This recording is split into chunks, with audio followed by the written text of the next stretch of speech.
Our Call 6 investigators are digging deeper into several child abuse and neglect cases in central Indiana. Our Kara Kenny wanted to find out how case managers determine if a child's been abused or not and whether they should be removed from the home. Kara.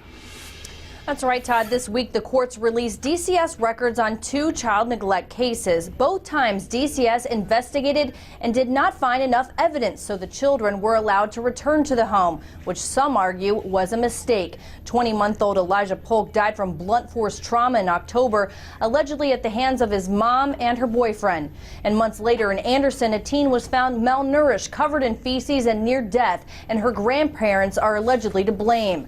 Documents released this week show DCS had prior involvement in both cases, and in both cases did not substantiate abuse involving those children and their family members. Some have asked us, well, what does it take to substantiate a case of abuse or neglect? DCS told us case managers look at a variety of factors, including evidence, interviews with the children and family members, as well as doctors. But removing a child from the home is not cut and dry. And we have to petition the court.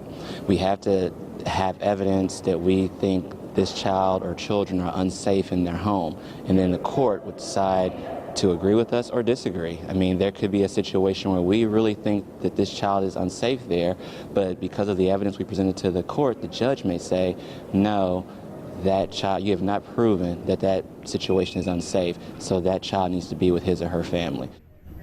And DCS told us they rely on the community to help them with their investigations. So if you're a neighbor, a friend, a pastor, a coach, a teacher, and you think a child is being abused, you can call the Child Abuse and Neglect Hotline at 1-800-800-5556. I'm Call 6 investigator Kara Kenny.